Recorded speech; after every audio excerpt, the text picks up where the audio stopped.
optimal minimal. At this altitude, I can run flat out for a half mile before my hands start shaking. Can I ask you a personal question? Now would seem an appropriate time. What if I did the opposite? I'm a cybernetic organism, living tissue over a metal endoskeleton.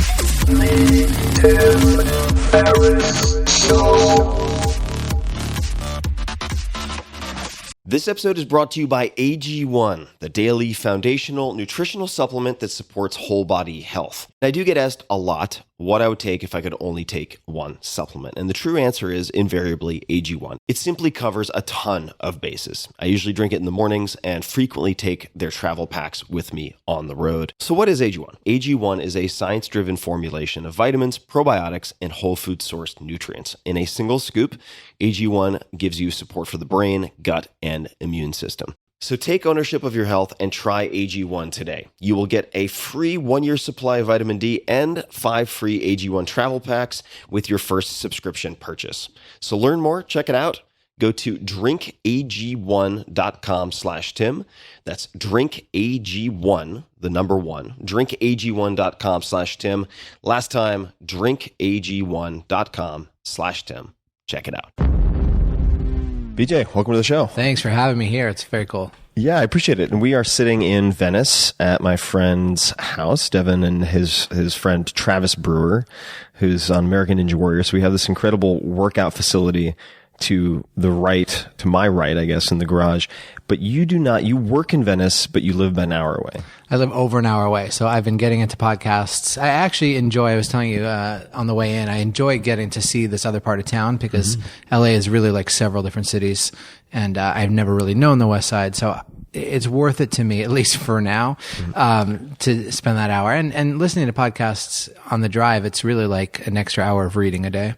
Do you have any particular go-to podcasts at the moment? I just started getting into yours. What else do I like? I love this podcast called The Great Debates. It's a comedy, I'm not familiar comedy with that. debate podcast. People really at the top of their intelligence. Two Harvard friends of mine who are, very well educated, erudite comedy writers, just going at the most trivial and bizarre topics. One topic was, it would be cool if the Pope had an affair with Maura Tierney.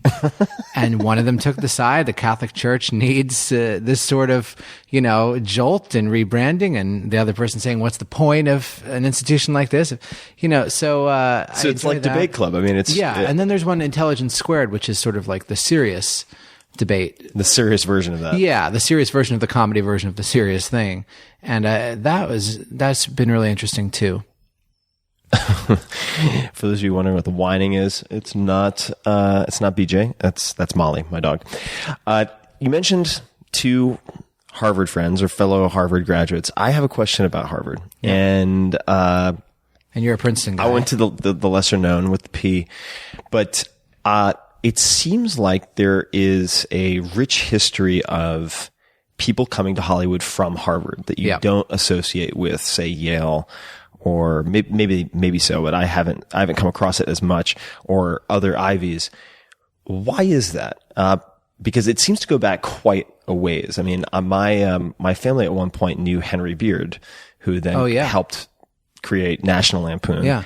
And it just seems to go way, way back. And I'd love to hear why that is. I really don't know. The main correlation that I am familiar with is the Harvard Lampoon, which is a really one-of-a-kind comedy magazine that has its own spectacular castle building in the middle of prime real estate in Harvard Square. William Randolph Hearst funded this incredibly bizarre and exciting old building, and that has fostered a lot of intelligent people trying to get into this building / magazine / party house. And those people sort of train each other really, I wouldn't quite say viciously, but really rigorously about comedy. This joke doesn't progress. This joke is predictable. And it's very rare that you'll get 19-year-olds being hard on funny 18-year-olds year after year. And so I think that is a training system that is unlike just about anything else you'd be exposed to at that age. So that has led to a lot of people falling in love with and becoming very good at comedy writing, which is, a real a building block of entertainment that can be put to use. So a lot of people have traditionally graduated the Harvard Lampoon and gone on to write for The Simpsons or Saturday Night Live, or many, many other shows. And I think once you see graduates do that, you kind of think, oh, maybe I could do that. A big advantage, I think, of going to a fancy school, or my dad, who did not go to a fancy school but is a writer, a lot of people ask me, oh, did you have those advantages? Yes, of course, to an extent, but I find the biggest advantage is just not thinking that it's a crazy idea to try to be a comedy writer or to try to be a writer. Many people waste years working as a lawyer, working, whatever they do that they think of as a more reasonable choice before they finally get the courage to write. So I think that the huge advantage is, if you have the talent, no matter where you are, if you believe that it's a reasonable choice of action, you're extremely fortunate. And that I think is a main advantage of going to Harvard. It doesn't seem crazy. Right. I mean, you have these historical case studies of people who've done exactly what you might fantasize about doing. Right. And the rigor and the training is very interesting to me, because I was the graphics editor at the Princeton Tiger. So, the satire magazine, cartoons, illustrations, that was my department. And I wanted that job partially because Jim Lee, who's sort of an iconic hero in the comic book world for me, had that previous post at Princeton. And I found a bunch of his drawings actually that did when he was shit-faced drunk after, going to a party on Nassau Street. But that's a separate story. The approach really was do something funny. And there wasn't a lot of structure. I mean, there was feedback if something sucked, obviously, or just didn't get any type of laughs whatsoever. But where did that structure develop? I mean, did people come back from, say, industry and help instill that in some way? Or did it just develop organically among the students? The career path of it? Oh, no, I mean being hard on, say, underclassmen and looking at whether something progresses or not, et cetera. Yeah. Well, I imagine that was simply imitative of other, rigorous extracurriculars at a school like that, where, the ski club or, rowing or the Harvard Crimson newspaper, whatever, probably it's more inherited from that, because a lot of people want to do these activities, and you limit it to the people that you feel, and it's an incredibly subjective practice, but are the most talented at comedy writing. And so you put them through, well, can you do this? Can you do that? And you have to write a number of pieces in order to get on the staff. So I think that, everything at a place like that is very competitive. And so this is just that same rigor applied to this incredibly subjective and often thought to be trivial field of comedy writing. Did you? And this does not lead to the best comedy writers by any means. It is just that's one advantage, and the other advantage is that they believe they can do it. There are also huge disadvantages to coming from the Harvard Lampoon, which is a lack of sort of life experience or being in touch with what real people actually find funny, or a sense of cockiness that is very antithetical to comedy. So there's definitely advantages and disadvantages to coming from a place like that. Did you, at what point in your undergrad did you get involved with the Lampoon? Well, I tried to get on from the very beginning. So I tried, comp is the term for, auditioning for it with your writing. So I tried 3 straight semesters. So I didn't get on until the middle of my sophomore year, but I wanted to be on from day one. What do you think changed between your first attempts and getting accepted? How did you improve, or was it just dumb luck? I have no idea. I probably just improved because I was older and had been doing it longer, but it's also incredibly subjective. If I had not gotten on, I had vowed to never try again, and decided those people didn't know what the fuck they were talking about. And then I did get on, and actually I did keep a healthy sense of this is not the be all end all, but it's so subjective. How does, when you then did, writing after college, well, actually, let's not, hit fast forward too quickly, although I'm happy to jump around. The next step after graduating, what happened in the year after graduation? Well, I have a sort of bizarre, sort of course of events and what it has in common with everyone else is that everyone who gets a job in show business, they have a story that's not replicable. That's the one constant, ironically. So what happened was one of my main extracurriculars at Harvard was I put on a show called The BJ Show with another kid named BJ who was like a campus celebrity.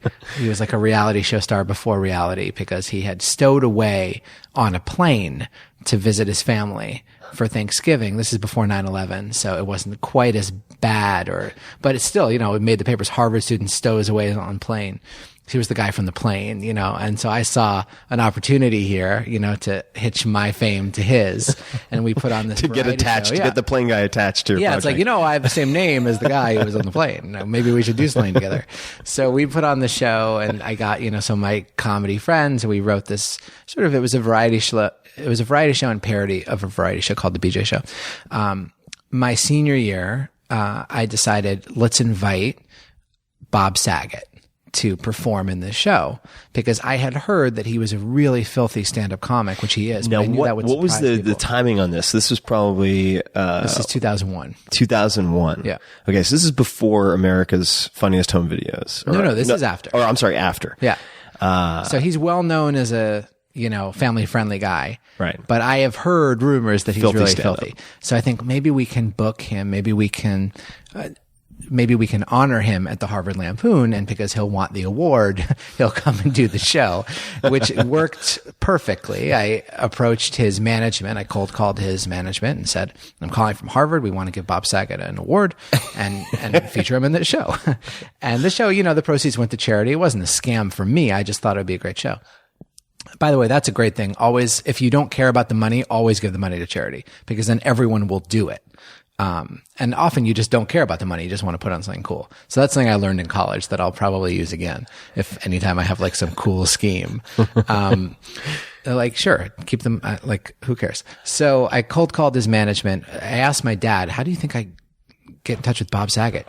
He said, call CAA. We're from like Boston. I don't know how he does. He said, call 411, get CAA's number and ask CAA. They'll probably know.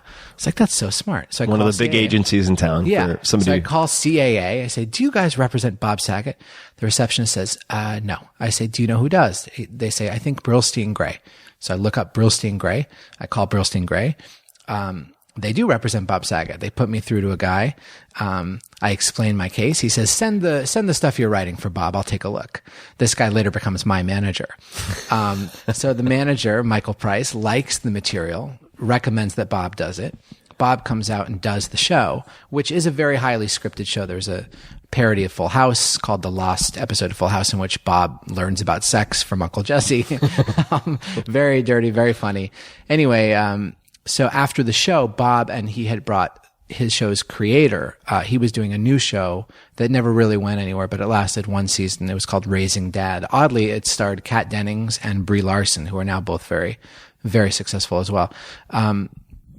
But they hired me. They were like, oh, cool, a young, edgy writer, Harvard Lampoon, perfect. And they gave me a job on that staff while I was, about to graduate. So I graduated. Perfect setup. Perfect in a way. In a way. I mean, too good to be true on a career level.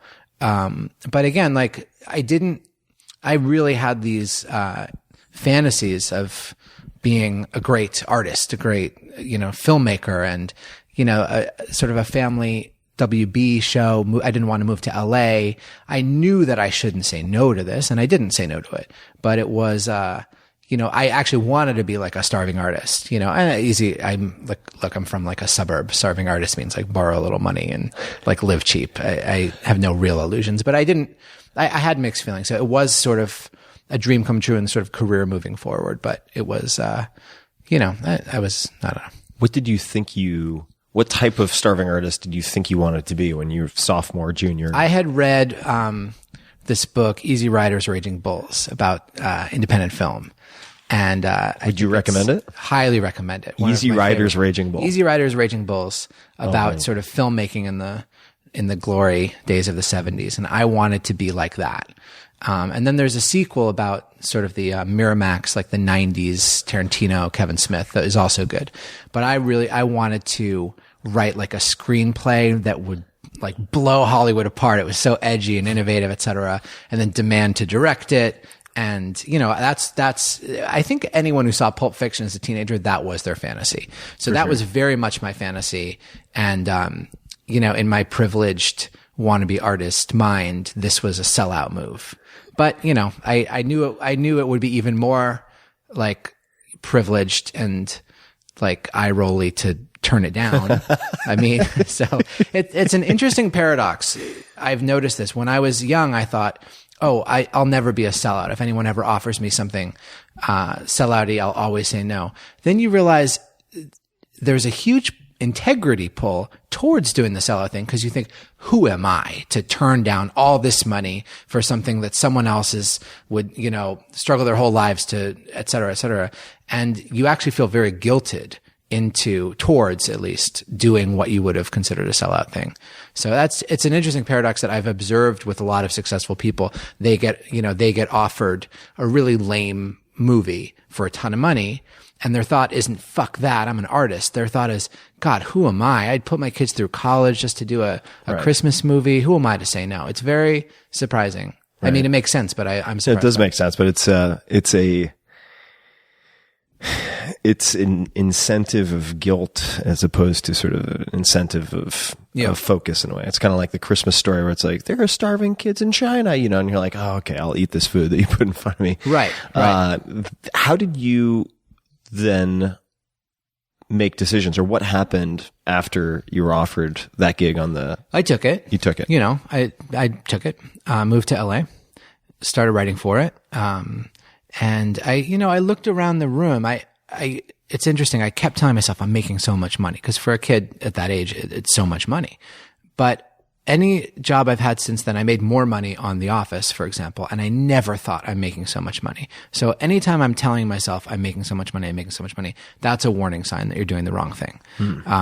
So I would tell myself that, because I gradually realized this isn't the life I want. I'd look around this writer's room and think, these are not the jobs I want. And I'm glad I did. I really had these dreams of doing something important and visible and exciting. And the only people in the room who I did aspire to be something like were Bob Saget, who would come by now and then in his fancy car and cool sunglasses and tell 10 jokes and leave, and get to be the star of the show. And Jonathan Katz, who created the show and had previously created Dr. Katz on Comedy Central. Oh, sure. Really cool show. Oh, yeah. I know Dr. And he Katz. also came by now and then, gave some words of wisdom and jokes, and then left, and was also celebrated for his own voice. And I thought, well, those are the guys I want to be. And they were both stand-ups. So I had never thought of doing stand-up before then, but I realized, well, how insurmountable is this?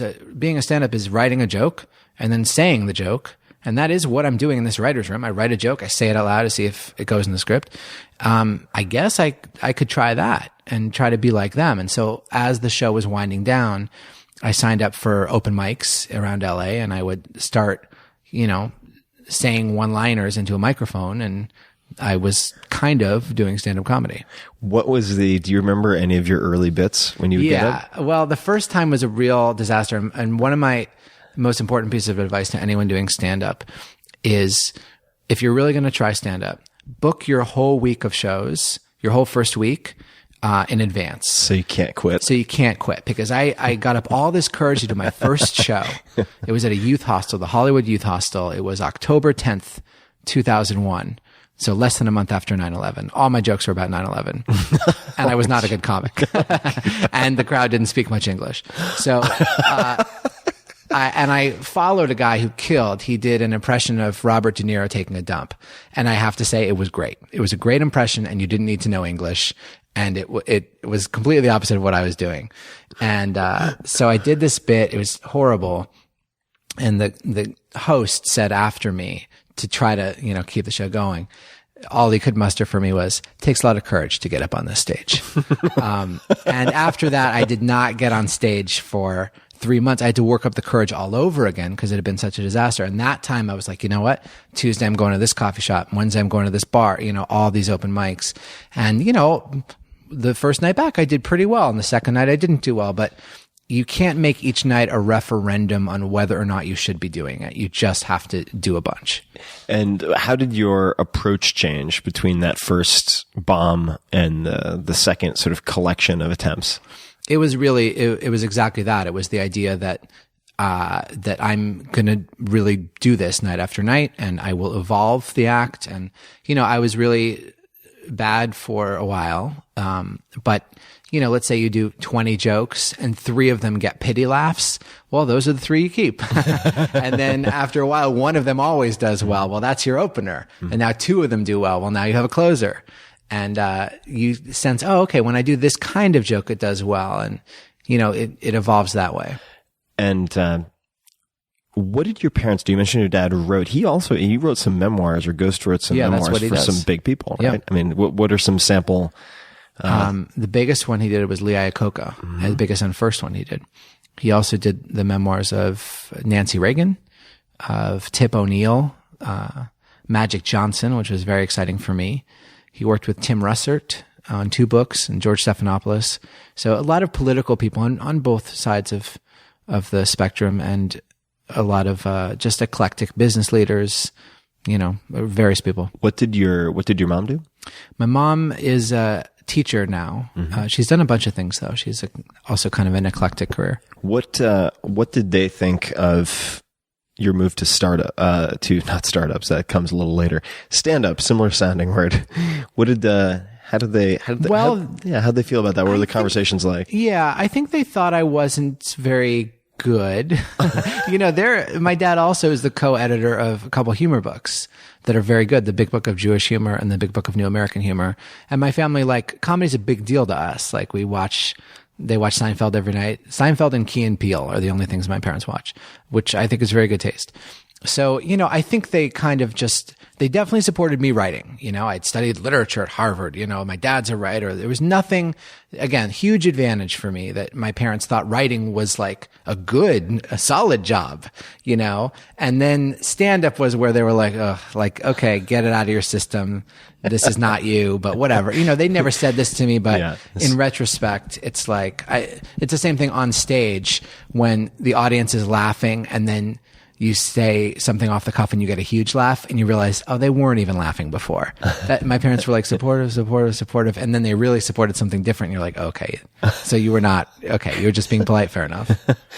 And, so that was the sort of But they were slow. They're supportive people. They came around and, they supported The Office, when what happened between that startup, I really want to say startup. That's just what this is why I'm taking a break from startups, because I'm just completely brainwashed. You took from that's first. If you title this interview from stand up to startup, I could. Yeah, that could be your memoir. That could be. I'll call my dad right now. From that point to The Office, what happened between those? From that point to The Office, well, Raising Dad got canceled. I continued doing stand-up. I ran out of all the money that I had saved on my big money year in about, a year and a half, 2 years of doing open mics and, gradually getting better to the point where at the end of after a year and a half, which is a long time when you are a kid from the suburbs. It's a long time. It's a long time, but compared to most stand-ups, I got very lucky, of course, but it did feel like a very long time, because I had been working. After about a year and a half, I got definitely decent at stand-up, and I was starting to get booked at respected alternative rooms, at the Improv. And, there's a lot of people in Hollywood that are always looking for anyone half promising to sign or to put on showcases. And I was becoming that comic that people would say, oh, there's a new guy. He's pretty good. That kind of guy.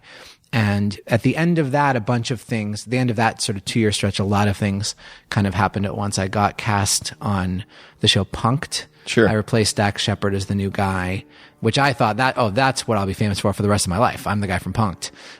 So I did pranks on Hillary Duff and Usher and people like that. Incredibly fun. And I got booked on Conan. I got booked on Comedy Central. Was the Usher prank? I have a vague memory of this. Was this when his brother was set up to steal jewelry? And then I tell him, Usher handled that so well. He was great. And then I tell Usher, we can let this go if you record a radio ad for our store and do this rap that I wrote. They wrote a really funny rap, and I have to rap this to Usher. It was so hard to keep a straight face.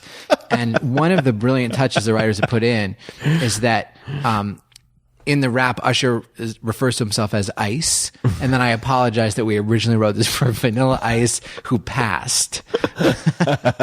So I got to do really funny, clever things. And around this time, I was on a showcase.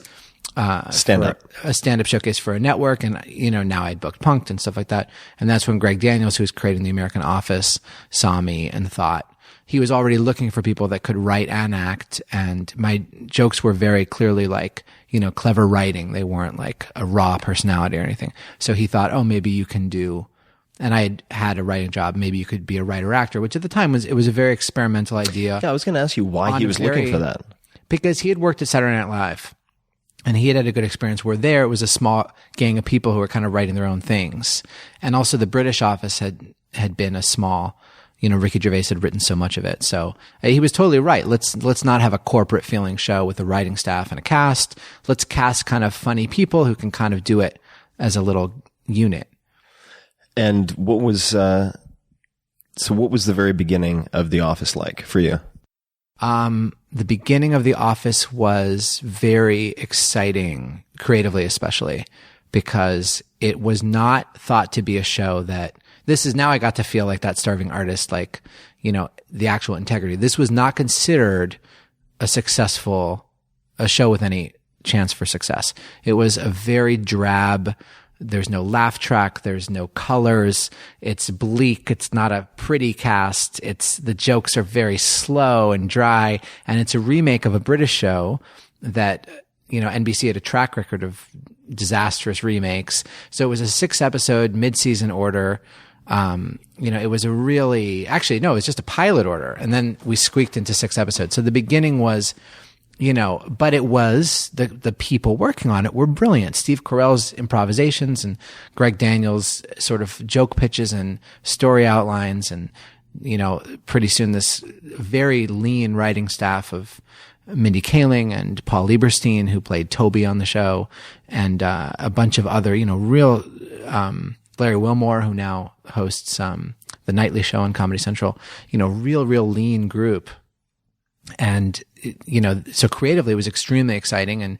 And then it was bizarre when it became successul, because we had come to think of it as the show that for the rest of our lives, we'd meet 1 or 2 comedy fans who were like, that's a classic. That's what we were going for like Mr. Show, like cult status. And when did you feel the tipping point? Or was there a particular event or moment or time when you're like, holy shit, this thing is actually going to be successful or is successful? The beginning of the second season, it was around December, I think. So we'd been out for like over a year, but only a few episodes.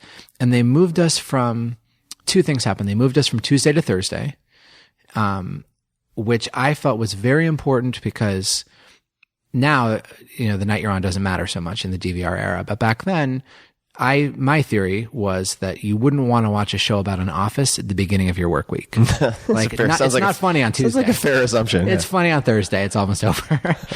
So there was that. And then the big thing was that the Apple iTunes store process began.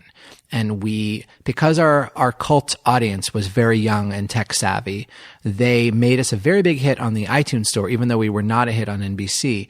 And then people were walking around with like video iPods with The Office on it, and they were sending each other, links to download it and stuff.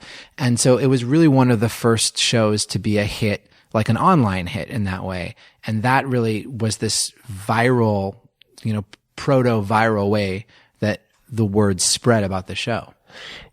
And so I have to ask a question that I've always wanted to ask somebody involved with The Office, because I have no idea how this came to pass. But a fan sent me a link to a clip at one point. The 4-hour work week came up in an episode of The Office where there's this big debate going on amongst everyone. And someone says, "What do you mean? I sent you an email pointing to Daryl, and Daryl says, I don't check email until 12 noon. Yeah. 4-hour work week. And then it zooms out of his face. Do you have any idea how that happened? I mean, it's a very specific question. I was but in the room when that was pitched. I don't remember whose it was. It was just, I thank you for being part of that joke. Working backwards from what we must have meant, it was just funny. Like every little thing is going wrong, for Michael in this episode. It was really hilarious and really made my week. That was awesome. It was very surprised to come across it. So The Office. What are some lessons learned through your experience at The Office? I mean, what did you get better at, and why? Lessons learned. And we could talk about. I mean, you could have a particular person in mind if that helps. Yeah. Well, one lesson that I learned from that, as well as from stand up, was that you really never know how something's going to play until you test it. Scenes that felt like they were just airtight winner hilarious scenes in the writer's room sometimes just would not work on set. And you had to learn to not be angry at it for not working. You had to learn to listen to the audience. And that's a major, major lesson. There's no one smarter than the audience. And this is actually something that, so it was filmed in front of a live audience? No, but there's a crew, that's where, but you just feel it. You just feel it. If it's flat, it's flat. First you do a table read of each episode. So you have a big room of people laughing or not laughing. And then when you take it down, if it's like a rewrite scene or something, Steve Carell says it and you're just there, even just you and the cameraman, like you're smiling or you're not. Right. Or then you edit it and it works or it doesn't. And that was, I think, a humbling lesson for someone who thought of himself as, a real writer. Because writing is really, it's just a guess. And, there's no penalty for doing your homework. So if you want to test your stand up at 1,000 rooms before you do it on TV, or if you want to test the stuff you're writing for The Office in as many groups as you can, do it. Because you're not smarter than the audience. It's for the audience. Would you test your material you're working on for The Office in other environments? In like little rooms, yeah. Everyone had their own office. So like, Mindy and I would like read scenes out loud and, just see if they sounded right and stuff like that. You either see someone smile or not. Yeah. What about Steve Carell? Did you observe anything particular? Oh, well, I learned something from him, which was one time I wrote a bunch of jokes because the scene wasn't working. And I was the guy in charge of, bringing alts, as we call them, other versions. So I'd bring alts to the set and he looked at all of them and he said, I don't know, these just feel like jokes to me. And I was like, well, yeah, they're jokes. That's what I do. That's what we do. But for him, comedy had to come from, comedy was a byproduct of authenticity. I would compare it to the difference between a kid who knows he's cute and a kid who doesn't. A kid who knows he's cute is not cute. A kid who just says something without realizing cute is hilarious. And that's what he wanted The Office to feel like. Like, these people don't even know how funny they are. So that was important. I'm sure I'll come up with a lot more lessons because I learned more on that than anything. Well, we could, I can talk about the writing process that I would love for you to write about. Yeah, I'd love for you to talk about that. Well, the way that we would start a season, and I've adapted this to many things I've done since, we'd start with what we would call a blue sky period, which was my favorite part of every year. For 2, 3, 4 weeks, sometimes if we had a long time, every single day in the writer's room was just, what if? There's no penalty. There's no, maybe we can't. There's no, but this one conflicts with that one. What if Dwight goes to the moon? What if Jim and Pam get divorced? What, just every idea is valid for a while.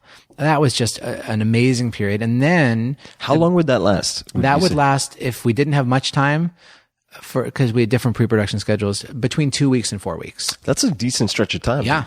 And was there structure to the what ifs? Like, was there somebody on a whiteboard taking down the favorites? Yeah, a little bit, but it was sort of improvised day to day. Like the showrunner would say, all right, we don't have anything for Dwight, or like, how about everyone split up and come up with 10 ideas for Ryan, or let's come up with more ensemble stories. There would be sort of a leadership that way.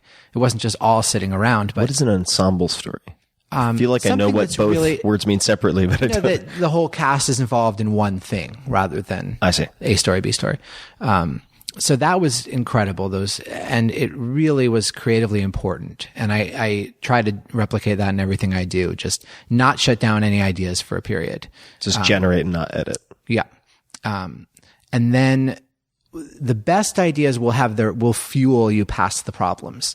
After a few weeks of Blue Sky, we would love some ideas so much. It would be obvious what the best, let's say we were going to start with 6 stories, right? It was obvious what the best 15 were.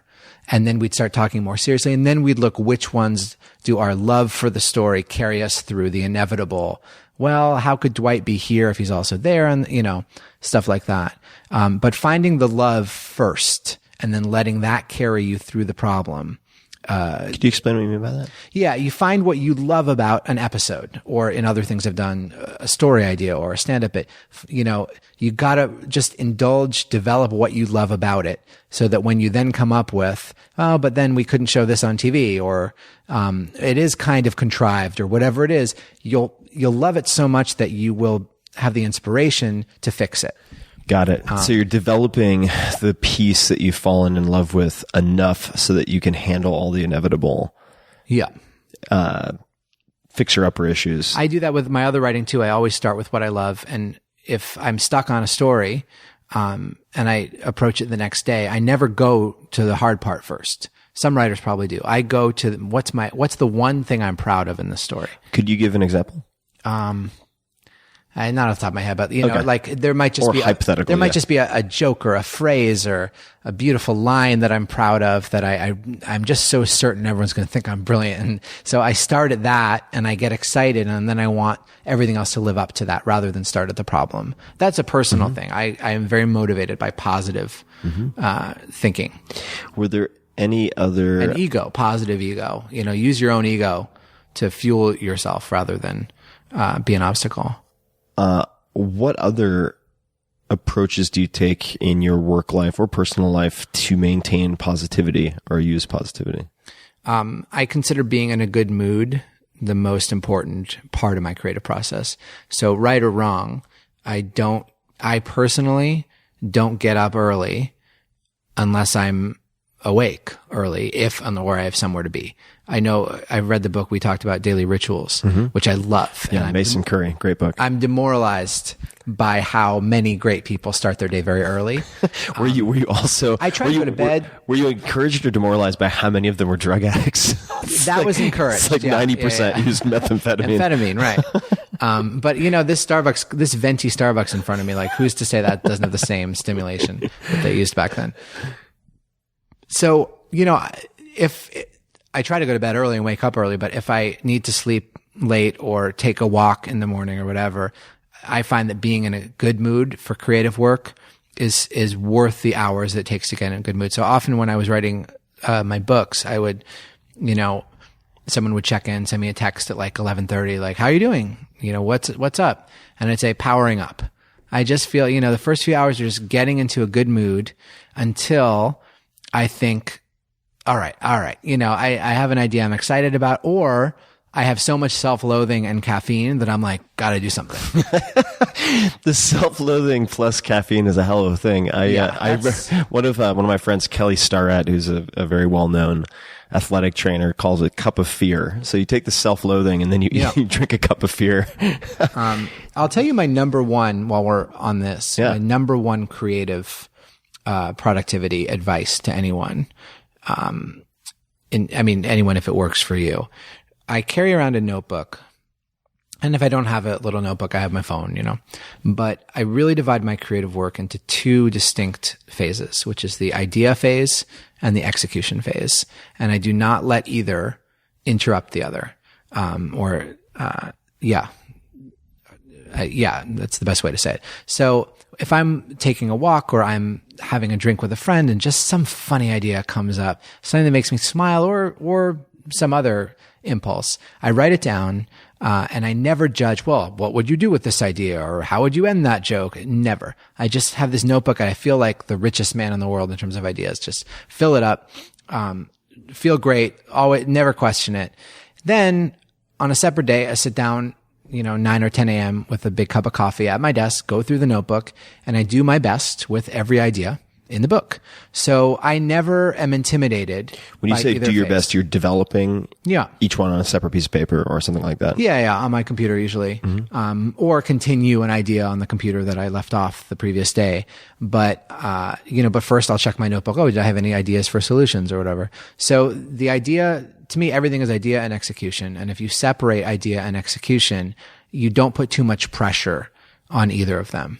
I was reading an article by Isaac Asimov about sort of creativity in groups versus solo creativity, and very similar conclusion that he came to, just keeping them separate. Now, when you do you have a particular type of notebook, particular type of pen that you like? Yeah, I use the Moleskine Kahir, is that how you say it? I have no idea. You How's can it buy spelled? them Cahier.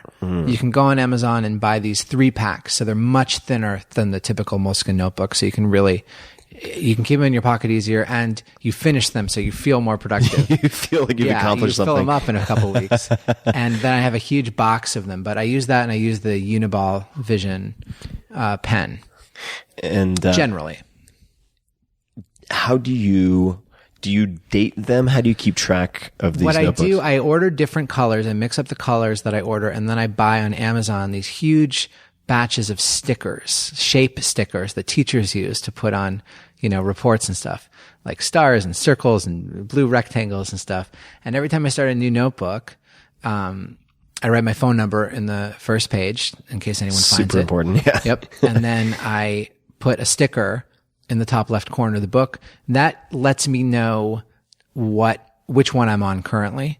And then I have a red box for, I have a white box for untranscribed notebooks, because then I transcribe them on my computer, and a red box for transcribed notebooks. And I don't date them. And I always tell myself I should date them. This is crazy, because when I go through the white box, I'm jumping around 6 months ago, 4 months ago, I'm not going in order. But I guess I'm not going to question it, because something about the creative process, I just don't want to date them. I just don't know. Interesting.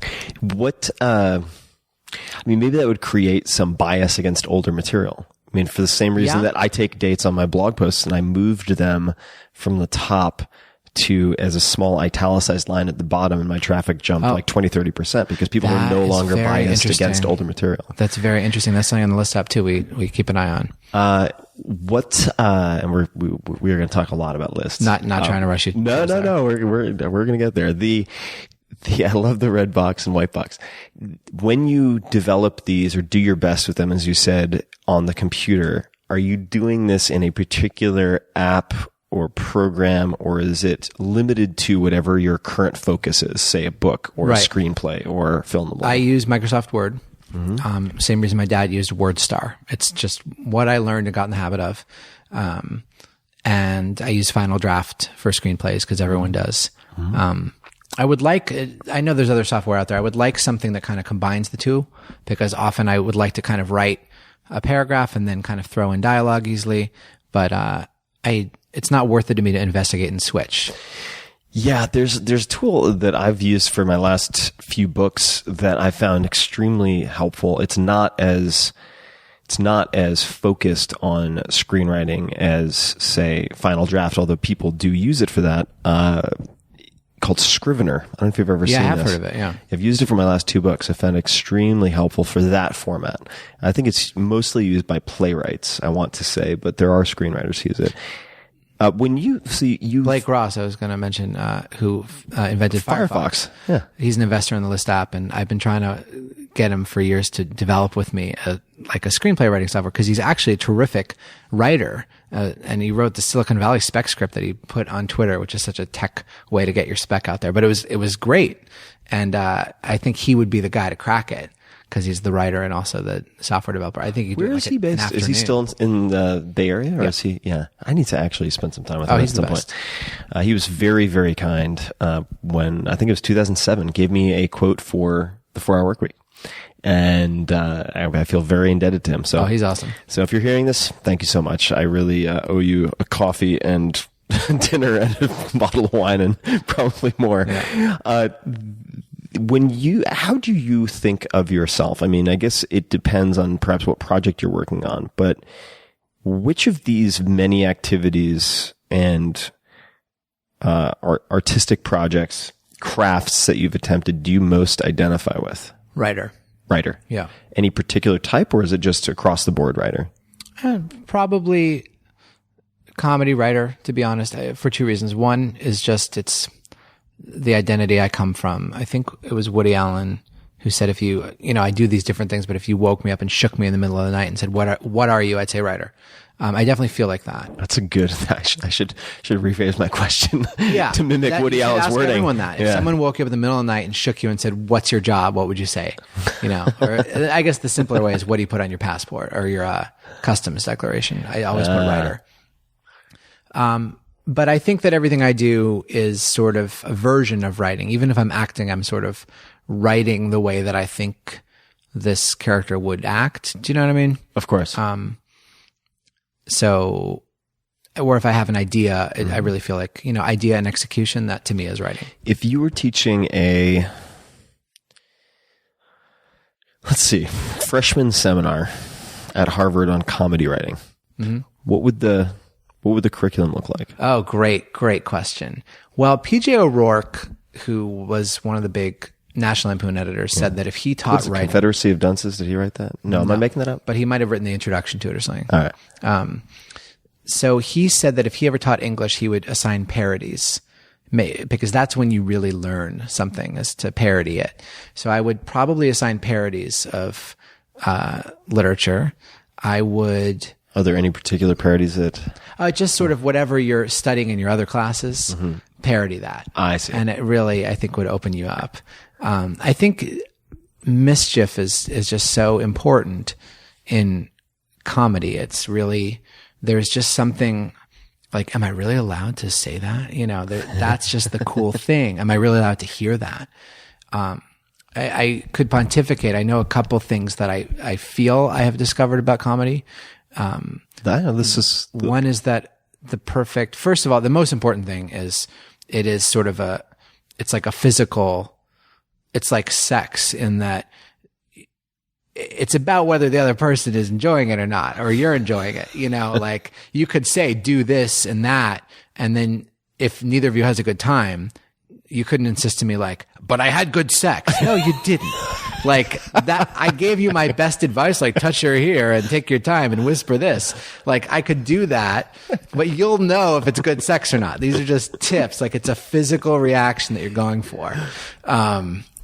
So there's that, whatever you teach, it's like, hey, you'll feel it. You'll feel it, or you'll hear it, you'll know. So do it a lot, and, probably, don't take this class too seriously. One thing I've definitely learned about comedy, I don't know how it applies, to what maybe it applies to editing more than just to writing or finding what's good comedy. But I believe that a good comedy operates the exact same way a good mystery operates, which is the punchline should be something that was right in front of your face the whole time, and you never would have put your finger on it. It's like the red doorknobs in The Sixth Sense. Red doorknob. Yeah, exactly. Of course. He was dead the whole time. Like, how did I not get that? That excitement, that elation, or like it was the butler, it was the narrator, whatever it was. That's the best comedy. When someone points out something, you're like, oh my God, that was so obvious. I never would have gotten it. Another thing is that observations are really the currency of comedy. Anything you do, if you observe something that touches a chord with somebody and that has not been expressed right, you can turn that into a movie, you can turn that into a plot, you can turn that into a one-liner. But anytime you observe something that a good new observation, that's what fuels 99% of comedy. And the other 1% is just people falling down or whatever.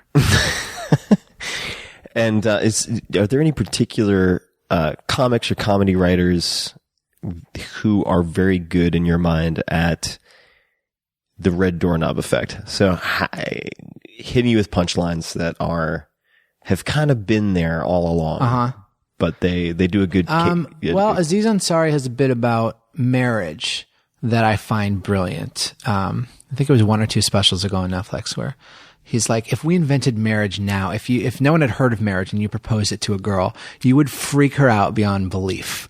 You know, I want to vow that we'll never like ever sleep with anyone else. And I want like rings on our fingers to symbolize it. And I want a priest to be there and everyone we've ever met. And there'll be a ceremony. It'll be in the newspaper. You know, that is so funny to me because it's completely true. Never would have noticed it. Louis C.K. is brilliant at pointing the stuff out, saying things that is kind of how you felt, but you never would have thought of it. But even, you know, an abstract one-liner comic like Zach Galifianakis, who I tried to see whenever I could when I moved to LA, you know, even those are like, right, that phrase could mean that, or why, Sure. you know, even that is an observation, even if That's it's just true. about language. That's true, right? Like 24-hour banking. Who has time for that? The Stephen Wright kind of right. approach. It's like, right. Yeah, you could look at it that You way. know who's really, really good at that is, now that I'm getting sort of a finer feel for what you meant is, I suppose perhaps the majority of really good stand-up comics are good at this. I don't know, but, why am I blank? Dimitri Martin. Oh, yeah. Dimitri Martin Great is writer. really good at the wordplay. So you mentioned movies. We've mentioned List App a few times, and I feel like we should dig into that because my next question would be related to, and maybe by means of example, we can get into List App. I was going to ask you, for screenwriters, what would your curriculum look like? And you put up a list recently, and maybe you can explain the app as well, but you put up a list of some of your favorite movies. So you had Adaptation, you had Naked Gun down towards the bottom, and Bottom of the top 5, though. yeah, it's the top 5. It was Adaptation, Ferris Bueller's Day Off, Pulp Fiction, Casablanca, The Naked Gun. This is just personal. Right. You know, just if I were really going to die tomorrow and they said you could play a couple, I'm not trying to impress anybody. Like, you know, it's not film history. It's just me. Now, would those films correspond to the 5 screenplays that you would suggest people read if you were assigning them? Yeah, probably the writing is front and center for all of them. Now Adaptation is brilliant because it breaks all the rules and comments on all the rules. So maybe I wouldn't teach that first. That's sort of like, Also, if anybody says, I want to be a writer, at least for me, Yeah. I would say, watch that movie. yeah, I'll talk you out of it. Yeah. It's just like, I could really use a donut. God, I'm so hungry. Yeah. You know, like But, you know, I guess all of these movies break the form, and maybe that's why, you know, Casablanca probably, I don't know enough about film history, but it probably broke the form. Now it is the form. So maybe I would, you know, but there are weird things in that. Pulp Fiction obviously completely breaks the form chronologically. Ferris Bueller, he narrates the movie to camera. The Naked Gun is just, they'll do anything for a laugh. You know, I guess that's kind of formal in a way. Adaptation, you know, completely commenting on itself. Maybe I think one lesson in all of that is, you know, it's not about the rules. It's about you and the audience, anything that you do. So this is maybe out of left field a little bit. Have you seen Memento? Yeah. Did you enjoy that movie? I thought it was okay. So when I saw it, I really enjoyed it. But a lot of people hold that up as an example of a movie that broke the rules where it didn't work.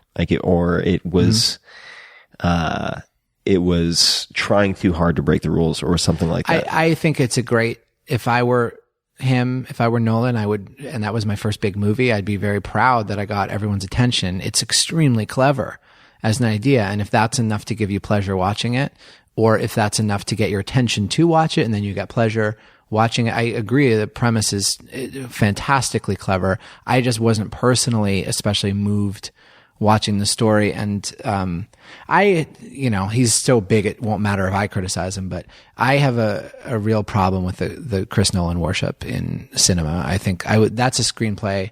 That's a writer I would never teach if I were teaching screenwriting. Why is that? Says the guy who's never written a screenplay. Because a movie should be a pleasurable experience. That is my one sentence answer. And I find his movies cold and formal And I find his demeanor as a public director cold and formal. And please don't make this a headline of your podcast. it's not But gonna be if that someone line. listens all the way here, they can see everyone has opinions. But I find his movies completely unpleasurable. Exclusive to TMZ. Yeah, and I feel that the formality has conned people into reverence when in fact no one was smiling at any of these Batman movies that everyone gave such acclaim to, and no one was smiling at Inception, and no one understood Interstellar. I am a well-educated guy. I have a real interest in science. I write screen stories for a living, and I could not follow this. So who is following this? A movie should be entertaining you and inviting you in. So that's a screenwriter I would not teach. Got it. How did you get into tech, and why tech? I find tech, and again, this is sort of the formal rules of anything. First of all, tech is the best field at being the first to tell you that there are no rules. It's about what you make and how people respond to it, which I really love. And I think tech is leading the way for entertainment, and you realize, everything is about, very soon on the Apple TV, you'll be able to say the MIDI project, and you won't have any idea what network it's on. It's all about whether Mindy Kaling, full disclosure, a good friend of mine, it's all about whether Mindy Kaling has made a good show, gotten the budget, gotten the cast, convinced them to do it. That's a big deal. And made it well. That's a very big deal. And gotten enough publicity for it that you are curious about it, but that's it. And there has been a lot of bullshit in terms of what night is it on, and what's the competition like, and how is it, and who picked it up and why, and who funded it, and how much do they get, and is it going to make syndication? And that noise has nothing to do with the product and the audience. And I think tech is leading the way in removing that. And I think tech is really, the reason I've always been drawn to it and always pitched every idea I ever had in tech to my friends in tech is because it seemed like a utopian version of, you have an idea and you see if it's a good idea.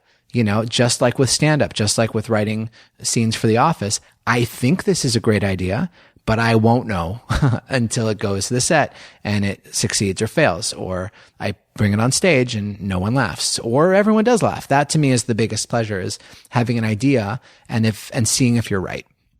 And so tech seemed to me, you could have a huge idea and it could be right. Whereas in other fields, a huge idea, you need to be at a huge scale to even try it out.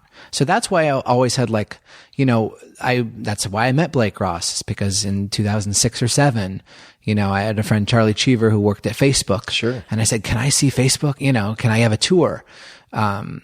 So I would cultivate these friendships, and these guys, to me, that was, I think, what a lot of people looked at show business in the world I was in and thought, that's so creative. I would look at this world and think, wow, you can have an idea, and then if it works, it works. That's so beautiful.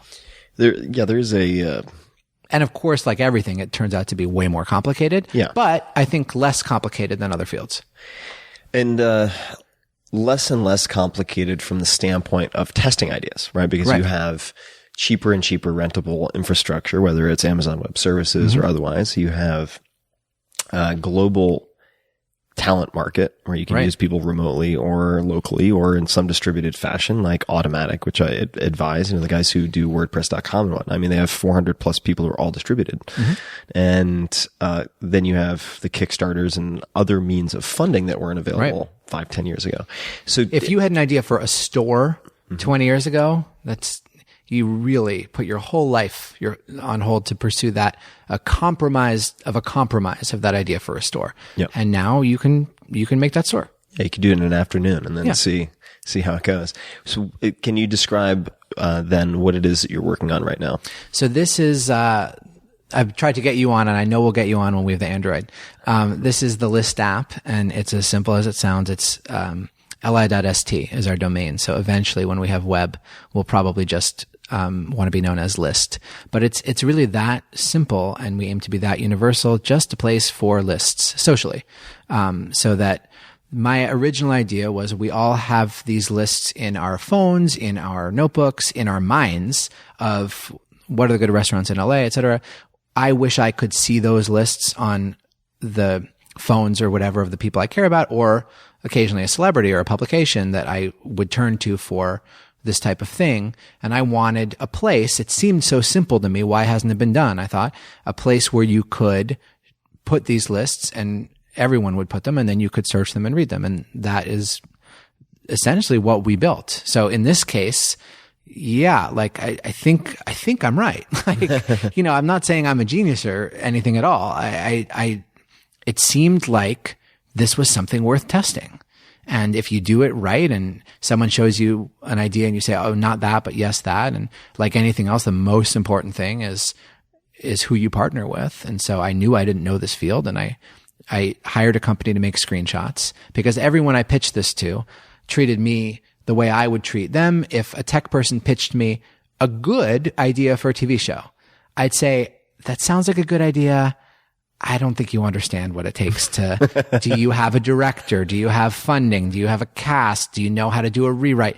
No, it's just an idea. Shouldn't someone make, so that's how they treated me. And I thought, well, I need to show that I'm serious and that it would be good. So I asked friend after friend, do you know anyone who could make mock-ups for me? So I hired this great company called Two Toasters in New York. Yeah. And apparently it's named after, coincidentally, an Office reference where Stanley ends up with two toasters because he bought one for Phyllis's wedding. But I didn't know that I didn't even remember the reference when I met them. So I drew up, I'm not a good artist, but I drew very simple, again, this is not anything innovative. I drew up what a list would look like, very similar to Twitter, to Instagram, to Tumblr, a very, vertical feed of lists, and how you'd search for them and how you'd add a suggestion to someone else's and how you'd compose. And I asked, can you make, sort of a nice mock-up of each of these main screens? So I paid them to make them. And then I would walk around when I tell people the idea and they'd say, yeah, it sounds good. I'd show them and they would try to tap and they couldn't because it was just a mock-up. And that's how I knew, okay, they want to be using this. I showed them that I'm serious. They know what it feels like to want to see the next screen. And then the guy at Two Toasters, Simon, said, I host a tech breakfast in New York once a month. I was going to be in town for that tech breakfast. So I went to it, talked to everyone. I'd say about 49% of the people were way too nice to me because I was a celebrity. About 49% of the people were way too hard on me because I was a celebrity and what am I doing here? Then there was like one guy, who took me seriously, who met me at my level and said, I like it for these reasons. I think these are my concerns. And and his name was Matt Whitheiler, and he was a VC at Flybridge, which doesn't do this kind of thing generally, but he was interested. So I asked if I could have lunch with him. I almost canceled. I was hungover. I'm like, what am I doing? I'm here like to do press for a TV show, and why am I pursuing this crazy tech thing? Like everyone wants to do a startup. I almost canceled, but I didn't. I show up to meet him, and he says, I know the co-founder for you. I don't think you can get him, but it's worth a try. I've been trying to convince this guy to leave his job forever. But I think he might like this because he's done stuff like this before. And his name was Dev Flaherty. He ran product at Fab. He had previously worked for a sort of a map, based travel startup. And the original idea for this was travel lists, of course, would be big. So I said, let me try. I was leaving the next day. I emailed Dev, had dinner with him at, the Ace Hotel in New York, the Breslin. And we sat down Lots right of away. Fatty food. Yeah. Right away, I was like, I'm doing with this guy, or I'm not doing it. We wore the exact same watch, an IWC Pilot. So like a nice, simple watch with great design, great classic design. We ordered a bullet bourbon, each of us. So we have the same taste, and just like Matt Whitheiler, he was hard on the idea and respected the idea, asking all the right questions. And he could talk, and his wife was a television writer, and he was interested in what I was interested in. And he was tellingly, he was a Parks and Recreation fan, but not an Office fan. So he liked the kinds of things I liked, but he was not impressed by me, my celebrity. He heard I was somebody, but he didn't care. He cared about Ron Swanson. So, he was like adjacent. It was the perfect match. And, he said, Lena, let me think about it. And then his wife kept getting up for jobs in Hallie Gross's fantastic writer. I think she's a fantastic writer, fantastic talker and thinker, and she's on great shows, so I assume she's a great writer. So she kept getting more and more attention in LA, and then she was up for this huge writing job in LA on an HBO show, and no one was rooting for that job harder than me.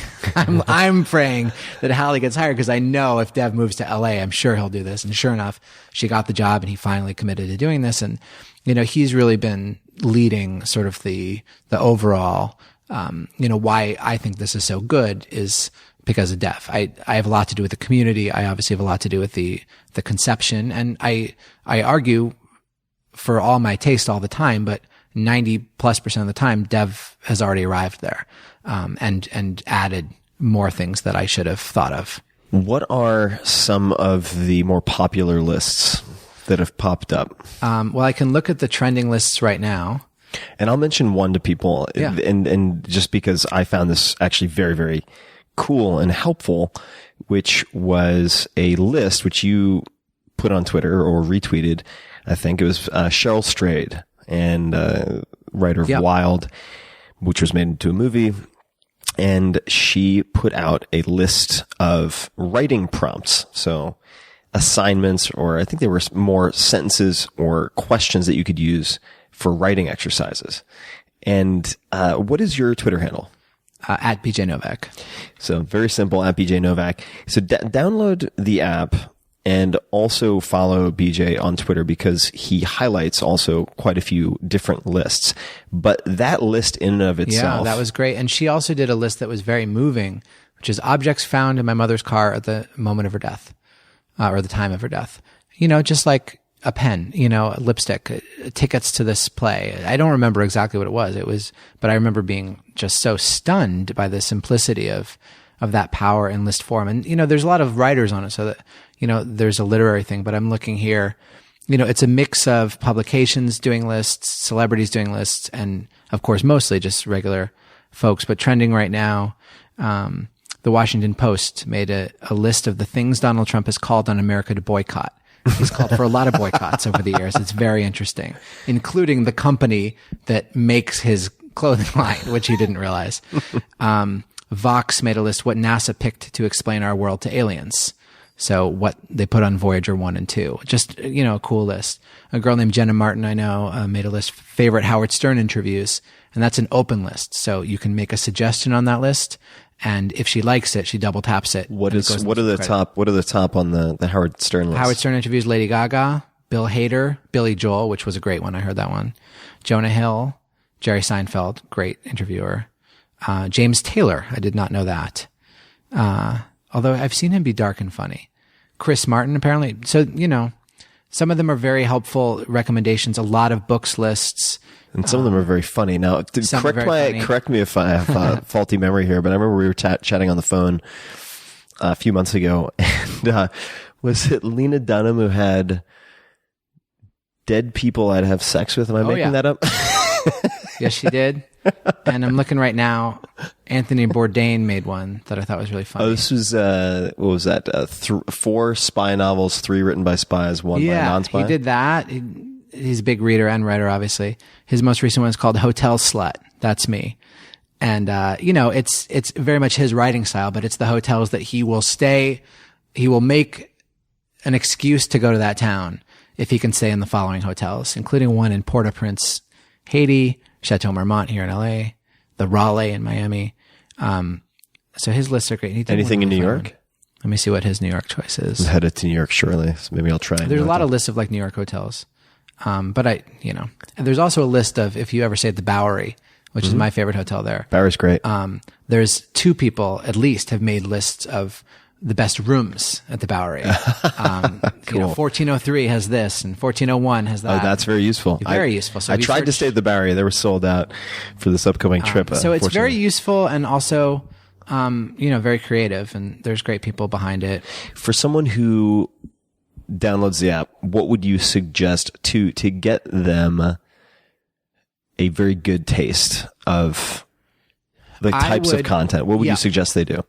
I would suggest it's a very quick sign up flow. Just sign up, and there's a recommended follow menu. and they'll take you to that screen automatically. But one of the things you can do is you can hit follow all. It's our top 100 diverse accounts. So I'll read them right now.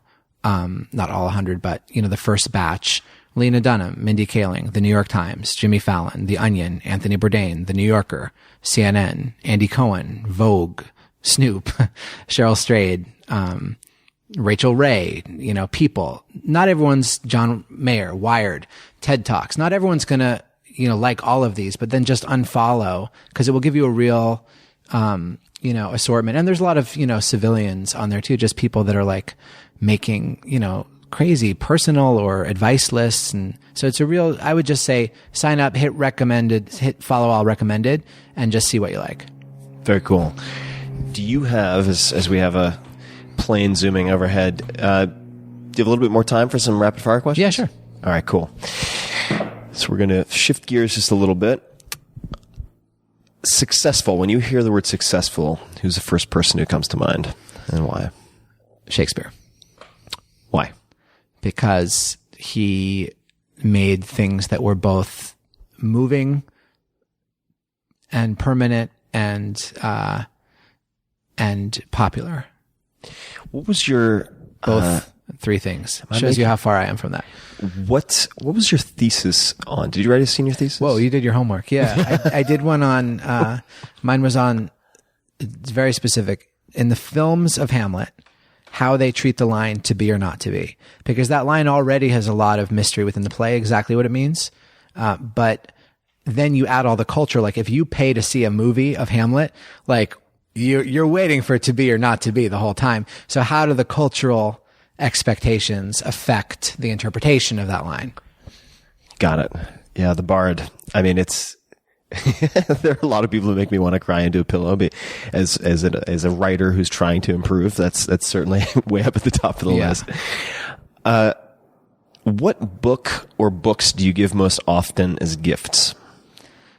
There's a book called The Oxford Book of Aphorisms, which I love. It's just the most well-edited, brilliant one-liners from history. And you can spend hours on a page. It's just, or you can just flip through it. I give that one a lot. The Oxford Book of Aphorisms. And I'm going to give Daily Rituals, that book we mentioned, a lot too. Anyone who's creative or ambitious, you take so much solace in seeing all the different processes people just do. What does Charles Dickens do every day? What did he do every day? What did Darwin do every day? What did Steve Jobs do every day? It's just so reassuring to see everyone's got their own system. And it also is very reassuring to see how dysfunctional so many of them are. Yes. And depressing too. Yeah, depressing in some cases. Great book. I actually produced the audiobook for people who want to try the audio. If you could change one thing about yourself, what would it be? I'd love to be great looking. You're not a bad looking guy. I'm not terrible looking, thank you. But I look at James Franco and he does all the things he does. And I'm like, man, James Franco. Well, look at his brother. They're no, I'm saying it's a handsome family. Tim, if I could have whatever I wanted, yeah. I could lie and say, oh, I'd be better at empathy. No, I'd be fucking awesome looking. And then I would if you're James Franco, you can do anything. And people are like, well, it's pretty interesting. Anything. And I wish I had that extra level. I'm just answering. No, I appreciate the honesty. Fucking awesome. This is good. Do you have any bad habits that you're currently working on? Yeah, of course. I zone out. Any conversation, I'm not holding a microphone. I zone out easily. I just love daydreaming. And I think it's so indulgent in a good way to the creative process, but then you get used to that indulgence when someone else deserves your attention. So I try to be better at that. How do you go about trying to become better at that? It's just a conscious decision not to zone out? Good question. I don't have a process yet. I'm just always berating myself. I do the same thing. So if you come up with anything, please let me know. Words or phrases that you overuse? Pretty. That's my one too. Really? Oh, I hate it. I started trying to fix it by saying... Do you use it as an adverb or an adjective? How do you use it? Adverb. See, I use it as an adjective. Oh, okay. But I don't mind using it. Okay. Yeah, I say, oh, that's pretty interesting. Oh, that's pretty. Right. That's pretty. And I tried to fix it at one point by forcing myself to say fucking afterwards. So I'd say that's pretty fucking interesting. Yeah, that's pretty good. fucking smart. And eventually, it short circuited for a while. It's definitely. I overuse like, which is so embarrassing because it's not a very masculine word to overuse, but I do. Like as a verb, or like as an.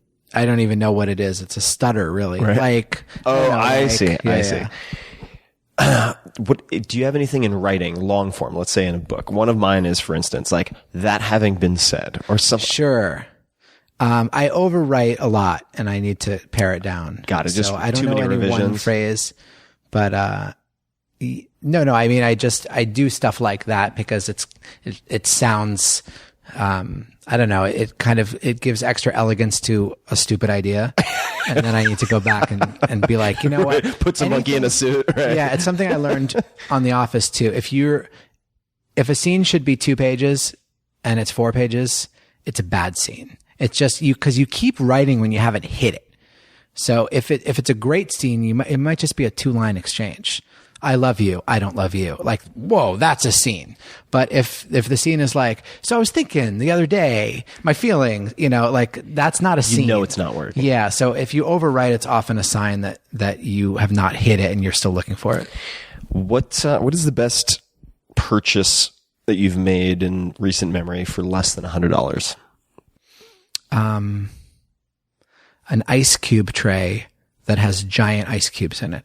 Anytime I'm at a bar and they have like a big ice cube, I feel like, this should cost like $100. This is so nice. And then I thought, well, wait, the rubber ice cube tray shouldn't be any more expensive. It's just a different shape mold. So I go on Amazon and sure enough, Tivolo, I think is the company, for like $7, it's 6 huge ice cubes. And if anyone comes over and I make them a drink, they have 1 huge ice cube in their glass. And it's like I have a fancy bar. Love it. Do you have any favorite documentaries? You know what? Do you mind if I look at the list app? I don't mind if you look at the list app. My favorite documentaries on the list app. I love documentaries, and I'll just to buy some time, I'll throw one out. Well, I loved Man on Wire when it came out. Very uniquely put together. And the same team made a documentary subsequent to that called Project Nim, which was about a chimpanzee, I think this was in the 70s, effectively raised as a human child to see if Nim, in this case, could, I think it was Nim Chomsky or Chimsky, they called him in any case, could acquire language. And just a fascinating documentary on human thought, human interaction with this chimp and so on. On my list, Catfish. It's a cliche, but Catfish is a brilliant documentary. I still haven't seen it. It's brilliant. It's generation defining, and it's just become a term, but it earned that term. Brilliant movie. To Be and to Have is on my list. A beautiful,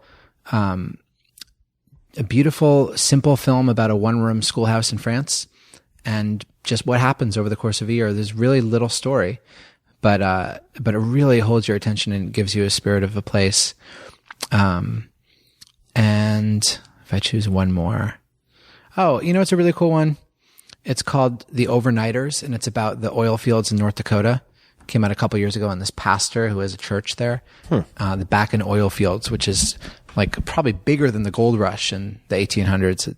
It just like, now that you can frack, there's so much oil in North Dakota that a whole like culture, like you can rent like a garage in North Dakota for like $250,000. It's just, there's so much money there and such a rush to be close to it. And that's a really interesting documentary. The Overnighters. Yeah. So I usually ask about morning routines, but I want to ask about, and you can feel free to answer that, but I'm so curious to dig a little bit into your powering up. Yeah. So how would you power up to kind of get into the zone? I have a venti Pike Place coffee from Starbucks. I find that... How is it made? Just black? Yep, black. I find that brewing my own coffee at home is so unpredictable. It's like getting artisanal Tylenol. Like, I want to know what my dose is, Like, you wouldn't be like, I made some Tylenol for you. No, give me 2 Tylenol. So I want a standard dose of caffeine. You want your standard, Yeah. like loading dose of caffeine. Got it. So I have a venti from Starbucks. Now, when you have it, you mean you purchase, or do you just down the thing like a shot of tequila? I either drive to the Starbucks. No, it takes an hour because I will sometimes read the paper, the Wall Street Journal, or recently the Wall Street Journal, which I find really good, especially on weekends. or the New York Times is my favorite, and I often read that. Usually read that online. And, just emails, and I turn on music. I usually listen to Morning Becomes Eclectic on KCRW. Morning Becomes Eclectic? Yeah, it's this great show from 9 to 12 every weekday. Commercial free, like just cool new music. I also have a list on the app of music that I work to. Mm-hmm. So, and they have a 24-hour station. Do you have another one that you can pull from memory that? Yeah. I will often do Pandora of Early Blues. Which I find good to just. So yeah, I listen to music, or Sirius XM 35 is like indie music that I like. So you just listen to music. It's just about being in a good mood. I slowly drink that Starbucks. I sometimes take a walk around Runyon Canyon or my neighborhood. Text, email. If there's a book I'm kind of reading, I read a couple chapters. And then eventually I'm just like, all right, like either I'm excited by an idea or it's like 3:30 and I'm like, this powering up turned into lunch, turned into a workout, and I'm like, God damn it. I cleared out my whole day and it's 3:30 and I haven't written anything. Then I just start looking at my files and then I finally get going. So yeah, the power up can have a happy or a sad ending. Is there a particular time of day that you find you tend to do your best writing? For me, it's always been super late night. I don't know why that is. For synthesis, for note taking, for interviewing, I can do that whenever. But for synthesis, I've always been kind of a 10 p.m. to 5 a.m. kind of guy for whatever reason. It's hard for me to get myself to work later in the day. So probably my most productive time is like 11 to 2. Mm-hmm. But, the creative ideas can come anytime. I never know when those are coming. Let's see here. If people wanted to watch, besides The Office, 1 or 2 TV shows for good comedy writing, any particular recommendations? I love the show right now called The Grinder with Rob Lowe and Fred Savage. That's very, very good writing. Season 4 of Mr. Show is brilliant sketch writing. Could you explain what you mean by I apologize. Sketch like SNL, like, Got it. Yeah, I'd say, those are pretty great ones. Cool. Just a few more questions. Yeah. What historical figure do you most identify with? In my hopes, Ben Franklin, because he started in comedy. And then I make a joke about this in my stand-up act. Like, he really took it to the next level. I mean, he wrote Poor Richard's Almanac and he was known as a comedy writer. And then he ended up, discovering electricity and having his face on money. Like, that is really, and he remained like a witty, guy. So my hope is that I could do some shadow where I can have, ambitious, positive spirited ideas, but it won't be like, oh, now like he lost his sense of humor. Like Ben Franklin always had a sense of humor and he wasn't ashamed to like experiment with, lightning, Yeah. Like that's really cool. But I even in my most egotistical, I don't actually identify with him. He's just like, if I'm stacking myself up. Yeah. Aspirational role figure. model. So probably someone more, someone, I don't know, like funny and dark and like, I don't know. For someone recognizing that no path is quite the same for people, certainly that I've met in entertainment or comedy or whatnot, from going from school to the industry of, if we could call it one industry of entertainment, let's just say you had a promising high school senior. Yeah. Who's a gifted writer and they think they want to be in comedy writing. What advice would you give them? A bunch of things. One piece of advice that I stand by that I've given to a bunch of people is there's really think of it as two things. You need to get people's attention and you need to be able to back it up. So this is especially for I feel that most people who want to get into comedy, what they want to do these days is get a staff job on a TV comedy show. So to do that, think like the person hiring you. You're going to want, if you were given your own show, you'd panic. This is my one big shot. It's got to be hilarious. You'd hire your most loyal, funniest friends first. Then you'd ask around, who worked on, my favorite shows, who's the best person, and those names would come to you through an agent or something. And then you'd like anyone that you saw or heard, or you were at a stand-up show and this guy was hilarious, or someone sent you this internet video, or, you just don't know, or you'd ask around and someone would send you something. So the first thing is get their attention. That could mean be friends with somebody or have collaborated with somebody. Another thing is you might want to make something. For me, it was stand-up, but I don't know what it is for anyone else. It could be, probably some internet video. I feel like that's the best way you can be completely wild and get seen, but make something truly great could be anything, absolutely anything. Then once you have someone's attention, they're going to want to be sure that they're not taking a crazy bet on some kid who made some funny video who then gets in a writer's room and doesn't know what to do. So that generally means have a spec script, which is a script that could be for a TV show. So you write an episode of The Office or The Simpsons or whatever, just to show that if you were on that stuff, you'd be able to know the voices, you'd know how to format it, you'd know how to craft a story, you can write hard jokes. So have, a spec script, and it'll probably take you a few to get a really good one, but back it up and get their attention.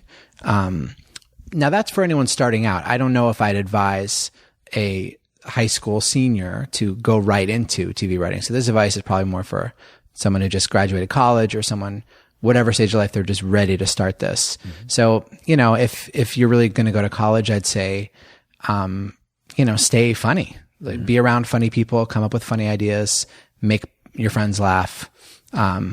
Be mischievous. Yeah. Be mischievous. Now you are, am I making this up? 36. What advice would you give your 30-year-old self, and where were you? What were you doing at 30? At 30, I was on The Office. I wish I had told myself on The Office, and this might be specific to me. The whole time I was on The Office, I thought, well, this is my best shot at whatever I'd ever want to do.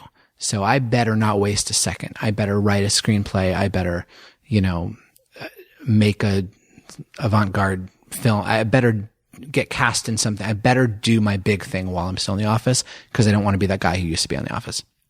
But I didn't have time. I had 2 jobs on The Office. Either one of them should take up your focus. Now at one point you had 3, right? I mean, was writer, producer, actor? Well, producer tends to just be high level writer. Got it. So I take that. That was the same job. But it's important. It means the writing is really, for the whole show, is part of your responsibility. So I wish I could tell. And now people ask me, what was it like working in The Office? Was it so much fun? Were you laughing all the time? Yeah, but I have to admit that's buried under, I was so anxious and always trying to write some extra thing on the side that I never finished and never had time for.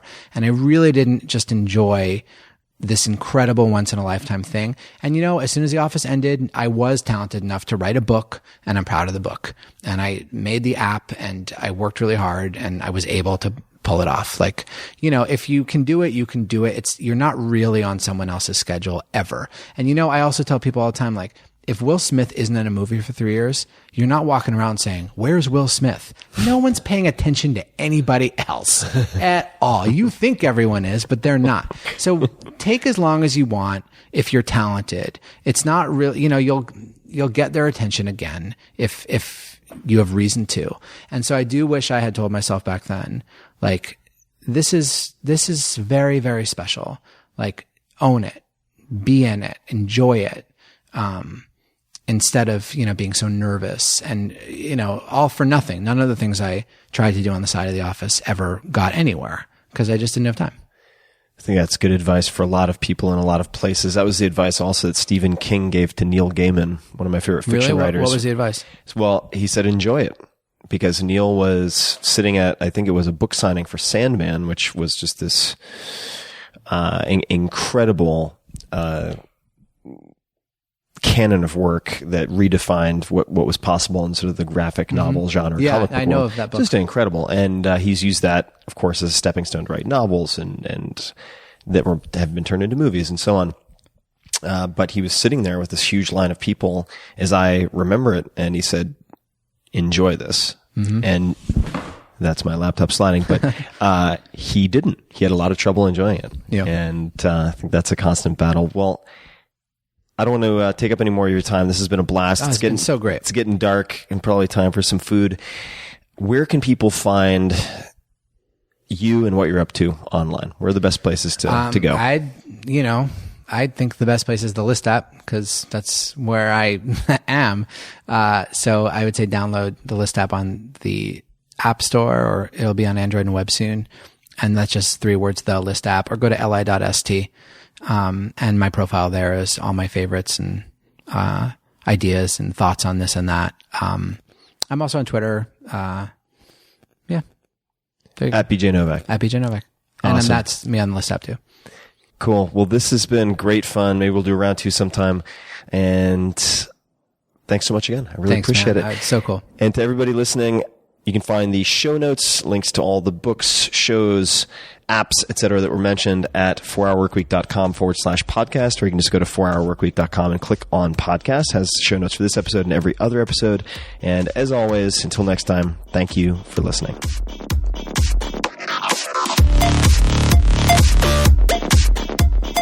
Hey guys, this is Tim again. Just a few more things before you take off. Number 1, this is 5 Bullet Friday. Do you want to get a short email from me? Would you enjoy getting a short email from me every Friday that provides a little morsel of fun before the weekend? And 5 Bullet Friday is a very short email where I share the coolest things I've found or that I've been pondering over the week. That could include favorite new albums that I've discovered. It could include gizmos and gadgets and all sorts of weird shit that I've somehow dug up in the world of the esoteric as I do.